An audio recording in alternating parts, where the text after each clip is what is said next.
bienvenue à Harvard. L'adolescente se prépare à entamer 4 années d'études dans la prestigieuse université américaine. Aujourd'hui, je m'autorise à rêver. Pas seulement avec les choses que je peux réaliser, mais avec les choses qui peuvent changer dans mon pays et dans le monde grâce à mon histoire, dit Milagro Costabel. Lorsqu'elle a reçu le message de l'université américaine, la jeune Uruguayenne n'en revenait pas. Elle a été sélectionnée pour étudier pendant 4 ans dans la prestigieuse université de Harvard, qui lui a offert une bourse complète.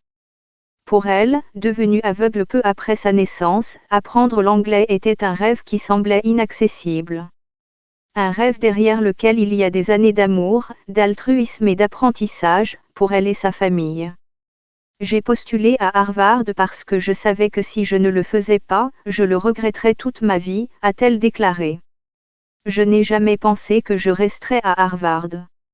Il y a 1 an, j'étais assise sur mon lit en train de pleurer avec ma mère parce que je me rendais compte que mes rêves d'étudier à l'étranger ne se réaliseraient pas, se souvient-elle. Aujourd'hui, Milagro Costabel attend avec impatience le mois d'août, au cours duquel elle se rendra aux États-Unis pour commencer ses études. Née un après-midi d'avril, à Colonia del Sacramento, une petite ville d'Uruguay, sa situation était tellement précaire que les médecins ont dit à ses parents qu'elle ne survivrait pas. Sinon avec de très graves séquelles. Si elle survit, ce sera un miracle, ont-ils dit. Et comme elle n'avait pas encore de nom, ses parents ont décidé de la prénommer Milagro, le mot espagnol désignant le miracle. Le jour de ma naissance, j'ai été transportée d'urgence dans la capitale uruguayenne pour recevoir le traitement qui allait me sauver la vie. Mon père, qui était dans l'ambulance avec moi, se souvient toujours des visages des médecins et de la réalité de ces moments où tout semblait aller de travers, raconte la jeune fille. Elle dit avoir passé 3 mois en soins intensifs, entre la vie et la mort, selon ses propres termes. Au final, le dévouement des médecins a porté ses fruits. Des mois après son arrivée à la maison, ses parents sont convoqués par les médecins qui leur annoncent une nouvelle, la fille est totalement aveugle et il n'y a rien qui puisse être fait pour inverser cet handicap. Cela n'a pas empêché mes parents de se battre pour faire de moi une personne indépendante. Ma mère a appris le braille, le système d'alphabétisation utilisé par les aveugles, se souvient-elle. Je n'ai jamais imaginé que je devrais vivre le reste de ma vie sans ma sœur Chloé. Je pense à elle quand les choses sont difficiles, raconte Milagro Costabel. À l'approche de son 6e anniversaire, elle perd sa sœur, qui meurt d'un cancer du cerveau. Aujourd'hui, je me souviens d'elle avec joie. C'est elle, avec ses jeux et ses rires, qui m'a montré jusqu'où je pouvais aller. Et c'est à elle que je pense quand les choses deviennent difficiles. Il semble que la force morale qu'elle m'a transmise me pousse à aller plus loin. Pendant l'école primaire, chaque soir, ma mère transcrivait mon écriture en braille à l'encre pour que les enseignants puissent corriger mes devoirs, se remémore la future étudiante de l'université de Harvard. Pendant ces 6 années d'école primaire, elle écrivait avec une machine braille offerte par un ami de la famille à une époque où il était impossible d'en trouver en Uruguay. Je me souviens encore de sa boîte et du choc de devoir utiliser un appareil aussi grand avec mes mains d'enfant. J'écrivais en braille et chaque jour, je ramenais à la maison une moyenne de 10 feuilles de papier. Chaque soir, ma mère les transcrivait à l'encre pour que les professeurs puissent corriger mes devoirs, raconte Milagro Costabel. Son père travaillait, sa mère vendait des desserts et des biscuits. Sans eux, je ne serais pas en train de raconter cette histoire aujourd'hui. À l'école, même si j'aimais apprendre, je n'ai pas trouvé d'endroit où je me sentais complètement à l'aise, dit-elle, se souvenant des brimades dont elle était l'objet à l'école en raison de son handicap. Il était difficile pour la jeune handicapée visuelle de trouver sa place dans une classe de 10 personnes, où la plupart des enfants ne pensaient qu'à eux-mêmes. Mais petit à petit, tout s'est amélioré. La naissance de son frère, Luciano, qui a maintenant 9 ans, a été l'un des plus beaux événements de sa vie. Depuis lors, les moments de bonheur ne cessent d'arriver. Au lycée, Milagro Costabel s'est fait beaucoup d'amis. J'ai eu le sentiment, pour la première fois, d'appartenir à quelque chose. sur le plan didactique, sa machine Braille est remplacée par un ordinateur muni d'un programme capable de tout lire. Un ordinateur avec lequel elle peut faire tout ce qu'une personne sans handicap visuel ferait avec ses yeux. Les enseignants m'envoyaient des devoirs par courrier, et au lieu de demander à ma mère de les transcrire, je pouvais les ouvrir, les lire et les compléter par moi-même, rappelle Milagro Costabel, rappelant qu'elle connaissait le clavier par cœur. Je tapais très vite, j'ai donc utilisé cette capacité pour prendre des notes en même temps que les professeurs parlaient.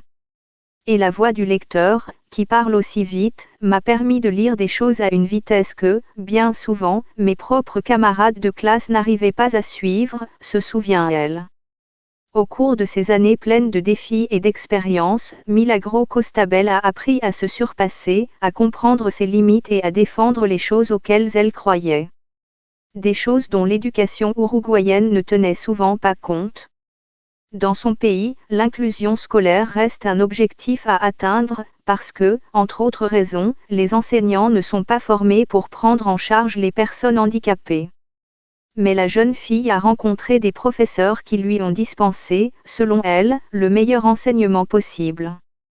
C'est le cas de Gerardo Menandé, son professeur de géographie pendant les 2 premières années de lycée. Monsieur Menandé a appris le braille tout seul, à l'aide d'annotations et de photocopies.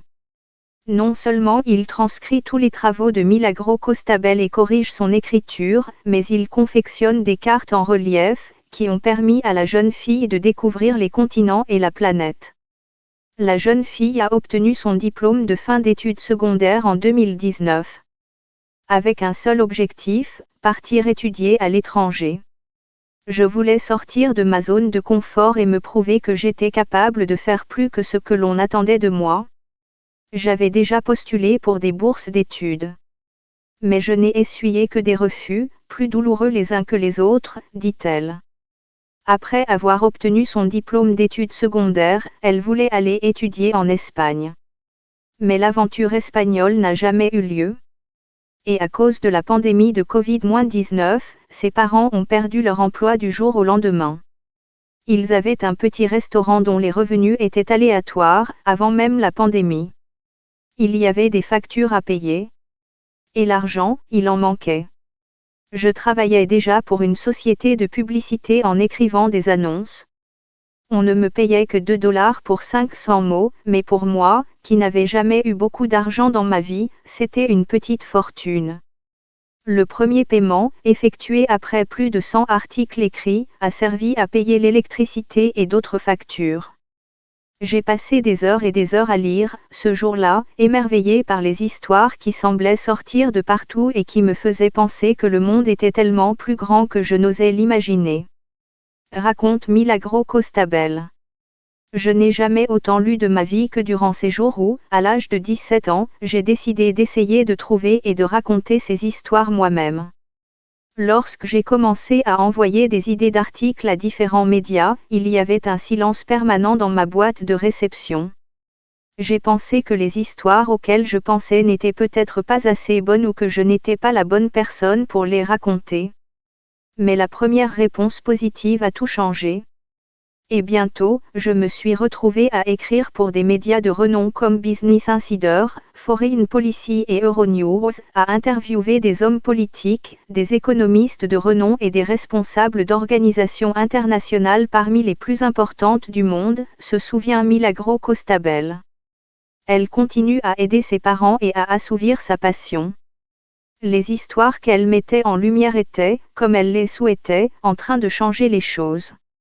Je n'oublierai jamais le moment où, après un article paru dans Business Insider, plusieurs détaillants en ligne m'ont contacté pour parler de l'accessibilité de leur site aux personnes handicapées. À un moment donné, j'ai eu l'idée de postuler pour des universités américaines, d'une part parce que le nombre de bourses était plus important, et d'autre part parce que j'ai toujours aimé les défis, affirme la jeune fille. Elle se souvient d'avoir postulé pour 20 universités, dont celle de Harvard. La pire chose qui pouvait arriver était que je reçoive une réponse négative. 4 mois après avoir envoyé la demande, la réponse est revenue. Bienvenue à Harvard, ai-je entendu sur le lecteur de l'écran en ouvrant ce que je n'arrivais toujours pas à croire être la lettre d'acceptation.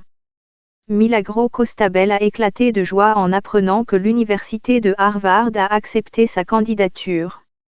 Mes cris ont envahi la maison, et je suis sortie en pleurant pour annoncer la nouvelle à mes parents et à mon frère, qui attendaient avec impatience. Et nous avons pleuré, pendant plus d'une demi-heure. Ma vie, aujourd'hui, ressemble peu à ce jour d'été où je pensais que tout était perdu. Maintenant, je me prépare à un voyage qui se rapproche de plus en plus et à vivre 4 ans loin de ma famille, de mes amis et du pays que j'ai connu toute ma vie. Milagro Costabel veut entamer ses études aux États-Unis avec une plus grande responsabilité. Je suis passé d'un profil bas à une présence dans tous les médias de mon pays. Mes réseaux sociaux accumulent des milliers de followers. Fait-elle remarquer. À Harvard, elle va étudier les sciences politiques, les droits de l'homme et la migration, sans savoir si elle va se consacrer au journalisme à l'avenir. Même si je ne sais pas ce qui se passera dans ma vie au cours des prochaines années, aujourd'hui, je me permets de rêver non seulement aux choses que je peux réaliser, que je n'ose pas encore délimiter dans mon esprit, mais aussi aux choses qui peuvent changer dans mon pays et dans le monde grâce à mon histoire. Milagro Costabel pense que son histoire ne doit pas être une exception. J'ai la passion de me battre pour que toutes les personnes handicapées puissent avoir les outils nécessaires pour réaliser leurs propres rêves. Assure-t-elle.